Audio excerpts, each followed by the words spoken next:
H N Nagamohan Das ಸಾಹೇಬ್ರೆ, ಈ ಕಾರ್ಯಕ್ರಮದ ರೂವಾರಿಗಳು ನಮ್ಮ ರಾಮಕೃಷ್ಣ ದೊಡ್ಡಮನಿ ಸಾಹೇಬ್ರು ಹೇಳಿದ್ದಾರೆ.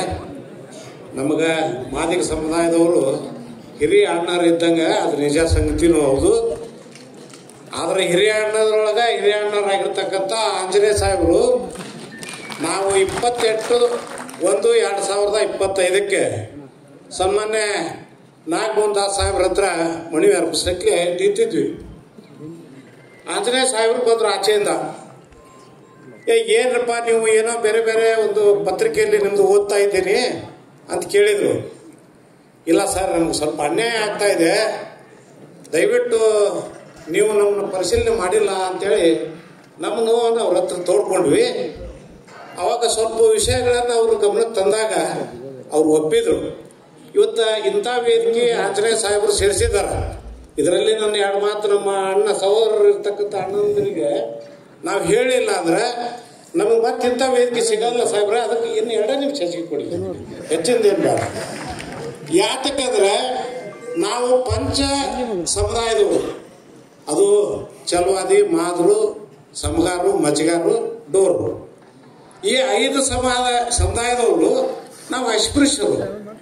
ಈ ಅಸ್ಪೃಶ್ಯರೊಳಗೆ ನಮಗೆ ನ್ಯಾಯ ಸಿಗ್ತಾನ ಅಂತಕ್ಕಂಥ ಹೋರಾಟವನ್ನು ಬಹುಶಃ ಮೊಟ್ಟ ಮೊದಲು ಅತಿ ಉಗ್ರದಿಂದ ತಾಳ್ಮೆಯಿಂದ ಎಲ್ಲ ಹಂತದಲ್ಲಿ ಕೂಡ ಹೋರಾಟ ಮಾಡ್ಕೊಂಡು ಬಂದಿರತಕ್ಕಂಥವ್ರು ಯಾರು ಇದ್ರೆ ಅದು ಮಾದಿಗ ಸಮಾಜದವ್ರು ಅಂತಕ್ಕಂಥದ್ದು ಬಹಳ ಸ್ಪಷ್ಟ.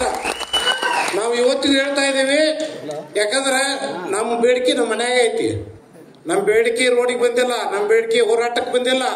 ಅದೆಲ್ಲ ಮಾಡ್ಕೊಂಡು ಬಂದಿರತಕ್ಕಂಥವ್ರು 30 ವರ್ಷಗಳಿಂದ ತಾವು ಅನ್ನೋದ್ರ ಬಗ್ಗೆ ಸ್ಪಷ್ಟತೆ ಇದೆ. ಇದ್ರ ಜೊತೆಗೆ ನಮ್ದು ಒಂದು ಅಳಿದ ಸೇವೆ ಏನು ಅಂತಂದ್ರೆ, ನಮಗೆ 18% ಇದ್ದಾಗ ಕೂಡ ಅನ್ಯಾಯ ಆಗ್ತಾ ಇದೆ. ನಾವು ಮೂಲ ಚರ್ಮಗಾರರು 3 ಜನ, ಸಮಗಾರರು, ಮಚ್ಚಗಾರರು, ಡೋರು. ಯಾತಕ್ಕೆ ಹೇಳ್ತೀನಿ ಅಂದ್ರೆ, ಬಸವಣ್ಣವ್ರ ಕಾಲದಾಗಿದ್ದಾಗ ಕೂಡ ನಾವು ಈ ಚರ್ಮೋದ್ಯಮೆದಾರರು ಇರ್ತಕ್ಕಂಥದ್ದನ್ನು ಗುರುತಿಸಿ ಅಸ್ಪೃಶ್ಯ ಜಾತಿಯಲ್ಲಿ ನಿಮ್ಮ ಜೊತೆ ನಮ್ಮನ್ನು ಸೇರಿಸಿದ್ದಾರೆ. ಆದರೆ ಇವತ್ತೇನಾಗ್ತಾ ಇದೆ ಅಂದ್ರೆ ಸಾಹೇಬ್ರೆ, ನಮಗೆ ಲಿಡ್ಕರ್ ಸಂಸ್ಥೆ ಇದೆ. ನಾವು ಲಿಡ್ಕರ್ ಸಂಸ್ಥೆಯಲ್ಲಿ ಒಬ್ಬರು ಸದಸ್ಯರಿಲ್ಲ, ಒಬ್ಬರು ಚೇರ್ಮನ್ ಆಗಂಗಿಲ್ಲ. ಯಾರೋ ಫಲಾನುಭವಿಗಳು ಆಯ್ಕೆ ಮಾಡುವಂಥ ಅರ್ಹತೆಯನ್ನು ನಮಗಿಲ್ಲ. ಫಲಾನುಭವಿಗಳು ನಾವು ಸೆಲೆಕ್ಷನ್ ಆಗೋದಿಲ್ಲ. ಇದನ್ನು ಆಧರಿಸಿ ಕಳೆದ 5 ವರ್ಷದಿಂದ ನಾವು ಒಂದು ಮನವಿ ಮಾಡ್ತಾ ಬಂದಿದ್ದೀವಿ ಸರ್ಕಾರಕ್ಕೆ. ಲಿಡ್ಕರ್ ಸಂಸ್ಥೆಯಲ್ಲಿ ಸಿಗದೇ ಇದ್ರು ಕೂಡ ನಮಗೆ ಪ್ರತ್ಯೇಕವಾಗಿರ್ತಕ್ಕಂಥ ಈ 3 ಜಾತಿಯವರಿಗೆ ಒಂದು ನಿಗಮವನ್ನು ಸ್ಥಾಪನೆ ಮಾಡಿ ಅಂತಕ್ಕಂಥ ಮನವಿಯನ್ನು ಕೂಡ ಮಾಡ್ತಾ ಬಂದಿದ್ದೀವಿ. ಅದು ಕೂಡ ಸರ್ಕಾರ ನಮ್ಗೆ ಈಡೇರಿಸಿಲ್ಲ. ಹಾಗಾಗಿ ನಾವು ಇವತ್ತು ಈ ಸಂದರ್ಭದಲ್ಲಿ ಮಾನ್ಯ ನ್ಯಾಯಮೂರ್ತಿಗಳಲ್ಲಿ ನಮ್ಮ ಪ್ರಾರ್ಥನೆ ಇಷ್ಟೇ, ನಾವು 3 ಜಾತಿಯವರು ಬೇಕಾದ್ರೆ ತಾವು ಕುಲಶಾಸ್ತ್ರ ಅಧ್ಯಯನಕ್ಕೂ ತಮ್ಮ ಶಿಫಾರಸಿನಲ್ಲಿ ಆಗಬೇಕು. ನಾವು 3 ಮಂದಿ IAS IPS, ಅದರ 3 ಮಂದಿ ಇಲ್ಲೇ ಮಾಲ್ಗಿದ್ ಸಾಹೇಬ್ರಿದ್ದಾರೆ, 3 ಮಂದಿ ನಿವೃತ್ತಿ ಆಗಿದ್ದಾರೆ.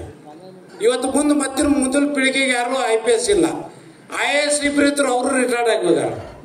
KS ಇಲ್ಲೇ ಇಲ್ಲ, ಒಬ್ಬರು IAS, ಅವರು ಇವತ್ತು ದೆಹಲಿ ಕಡೆ ಅಲ್ಲಿ ತಮ್ಮ ಸೇವೆ ಮಾಡ್ತಾ ಇದ್ದಾರೆ. ಇಂಥ ಒಂದು ಪರಿಸ್ಥಿತಿಯಲ್ಲಿ ನಮ್ಮ ಡಾಟಾ ನಾವು ಮಾಡಿರ್ತಕ್ಕಂಥದ್ದಕ್ಕೆ ಅಷ್ಟೊಂದು ಮಹತ್ವ ಬರುವುದಿಲ್ಲ. ಸರ್ಕಾರದವರೇ ಈ ನಮ್ಮ ಕುಲಶಾಸ್ತ್ರ ಅಧ್ಯಯನ ಮಾಡೋದ್ರ ಮೂಲಕ ನಮ್ಮ ಎಲ್ಲ ಅಂಕಿ ಅಂಶಗಳನ್ನು ಕ್ರೋಢೀಕರಣ ಮಾಡಕ್ಕೆ ಸರ್ಕಾರ ಆದೇಶ ಮಾಡಬೇಕು. ಈ ಅಣ್ಣರ ಜೊತೆ ನಾವು ಕಡೆ ತಮ್ಮಗಳು ಮುಸ್ಲಿಂ ಸಮಾಜ ಭಾಳ ಸಣ್ಣದು, ನಾವು ಹ್ಯಾಂಡಿಕ್ಯಾಪ್ಟ್ ಆಗಿದ್ದೀವಿ. ದಯವಿಟ್ಟು ಆಂಜನೇಯ ಸಾಹೇಬರು ನಮ್ಮನ್ನು ಎತ್ಕೊಂಡು ಬರ್ತಾರ ಅಂತಕ್ಕಂಥ ಒಂದು ಭರವಸೆ ಮೇಲೆ ನೀವು ಹೇಳಿದ ಮ್ಯಾಗ 28ನೇ ತಾರೀಕಿಗೆ ನಮ್ಮ ಮನವಿ ಪತ್ರವನ್ನು ಎಲ್ಲ ತಿರುಚಿ ನಿಮ್ಮ ಆದೇಶದಂತೆ ನಾವು ಬರ್ಕೊಟ್ಟಿದ್ದೀವಿ ಸಾಹೇಬ್. ನಿಮ್ಮನ್ನು ಪ್ರಾರ್ಥನೆ ಮಾಡ್ತೀವಿ, ನಿಮ್ಮ ಜೊತೆ ನಮ್ಮನ್ನು ಕರ್ಕೊಂಡು ಹೋಗ್ರಿ. ಬೇರೆ ಏನೂ ನಾವು ಕೇಳಲ್ಲ. ಯಾಕಂದ್ರೆ ನಾವು ಇಲ್ಲಿ ಬರ್ಬೇಕಾದ್ರೆ ಈಗ ದೊಡ್ಡಮನೆಯವ್ರಿಗೆ, ಮಾಲ್ಗೆತ್ತಿಯವ್ರಿಗೆ ನಮಗೆ ಅನೇಕ ಮೆಸೇಜ್ಗಳು, ನೀವು ಅಲ್ಲಿ ಹೋಗ್ಬಾರ್ದು, ನೀವು ಕೇಳಬಾರ್ದು, ನಾವು ಪ್ರತ್ಯೇಕ ಇರಬೇಕು. ನಾವು ಪ್ರತ್ಯೇಕ ಅಷ್ಟು ಜನರೊಳಗಿದ್ದು ಎಲ್ಲ ಅನ್ಯಾಯವನ್ನು ಸಹಿಸ್ಕೊಂಡು ಬಂದೀವಿ. ಆದ್ರೆ ನಮಗೆ ಇವತ್ತು ನಮಗೆ ವಿಶ್ವಾಸ ಇದೆ, ಈ ಮಾದಿಗ ಸಮುದಾಯದವರಿಂದ ನಮ್ಗೆ ನ್ಯಾಯ ಸಿಗುತ್ತೆ ಅಂತಕ್ಕಂಥ ವಿಶ್ವಾಸದಿಂದ ನಾವಿಲ್ಲಿ ಬಂದು ನಿಮ್ಮ ಆದೇಶದ ಪ್ರಕಾರ ಕೂತಿದ್ದೀವಿ. ದಯವಿಟ್ಟು ಮುಂದಿನ ದಿನಮಾನದೊಳಗೆ ನಮ್ಗೆ ನ್ಯಾಯ ಕೊಡಿಸ್ಬೇಕು ಅಂತಕ್ಕಂಥ ಎಲ್ಲ ಸಮುದಾಯದವರಿಗೆ ನನ್ನ ಪ್ರಾರ್ಥನೆಯನ್ನು ಮಾಡಿ ನಾನು 2 ಮಾತುಗಳು ಮುಗಿಸ್ತೀನಿ. ಜೈ ಹಿಂದ್, ಜೈ ಕರ್ನಾಟಕ.